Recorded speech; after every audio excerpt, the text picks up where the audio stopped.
Hello நண்பர்களே, இன்று நம்ம தமிழ்நாட்டிலிருந்து உலகமே வியந்த ஒரு மாபெரும் கணித மேதை பற்றி பேச போறோம். அந்த பேர் கேட்கும்போது நம்ம எல்லாருக்கும் பெருமையா இருக்கும். ஸ்ரீனிவாச ராமானுஜன். இவர் ஆர்டினரி மனிதர் இல்ல, ஒரே ஒரு மனிதன் தான். ஆனா உலக கணிதத்தையே குலுக்கியவர். ராமானுஜன் 1887ஆம் ஆண்டு டிசம்பர் 22ஆம் தேதி தமிழ்நாட்டில் ஈரோடு அருகே பிறந்தார். அப்பா கே. ஸ்ரீனிவாச ஐயங்கார், கிளாக் வேலை பார்த்தவர். அம்மா கோமதி அம்மாள், மதப்பாடல்கள் பாடுவார். சின்ன வயசுலே ராமானுஜனுக்கு கணக்கு மீது அசாதாரணமான ஆர்வம். அவர் 12 வயசுக்குள்ளே கிடைத்த எல்லா கணித புத்தகங்களையும் படிச்சு முடிச்சிட்டார். சின்ன சின்ன சம்ஸ் மட்டும் இல்ல, பெரிய பெரிய கணித கான்செப்ட்ஸையே கூட செல்ஃப் ஸ்டடி பண்ணி புரிஞ்சுக்கிட்டார். அந்த புத்தகங்களை படிச்சதால தான் அவர் தன்னாலேயே புதிய வழிகளில் சம் சால்வ் பண்ண ஆரம்பிச்சார். அந்த காலத்துல இருந்த பெரிய பெரிய மேத்தமெட்டிஷியன்ஸ் கூட இவன் எப்படி இவ்வளவு வேர்லியா அட்வான்ஸ்ட் ஐடியாஸை கிராஸ் பண்ணிட்டான்னு அதிர்ச்சி அடைஞ்சாங்க. ஆனா அவருடைய வாழ்க்கை ஈஸியா போகவில்லை. யூனிவர்சிட்டியில படிக்க வாய்ப்பு சரியாக கிடைக்கல. ஆனாலும் தன் நோட்புக்குகளில் ஆயிரக்கணக்கான ஃபார்முலாக்களை கண்டுபிடிச்சார்.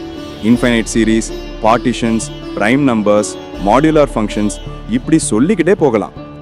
ராமானுஜனின் கண்டுபிடிப்புகள் கேம்பிரிட்ஜ் யூனிவர்சிட்டியில் உள்ள ப்ரொஃபசர் ஹார்டி கிட்ட சேரும்போது ஹார்டி ஆச்சரியமடைந்தார்.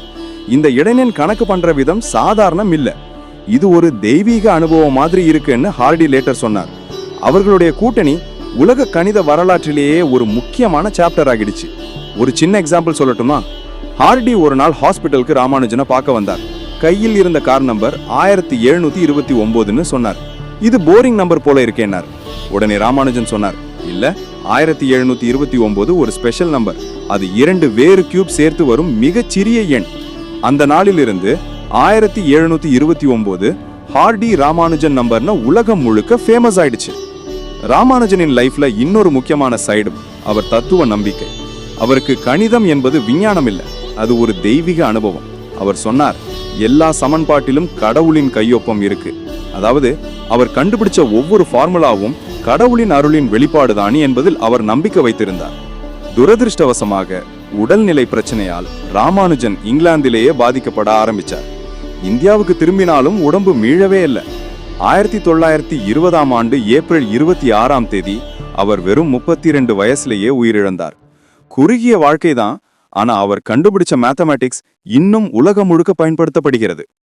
நண்பர்களே, நம்ம தமிழ்நாடு தந்த ஸ்ரீனிவாச ராமானுஜன் ஒரு கணித மேதை மட்டுமல்ல, நம்ம அனைவருக்கும் ஒரு மோட்டிவேஷன்.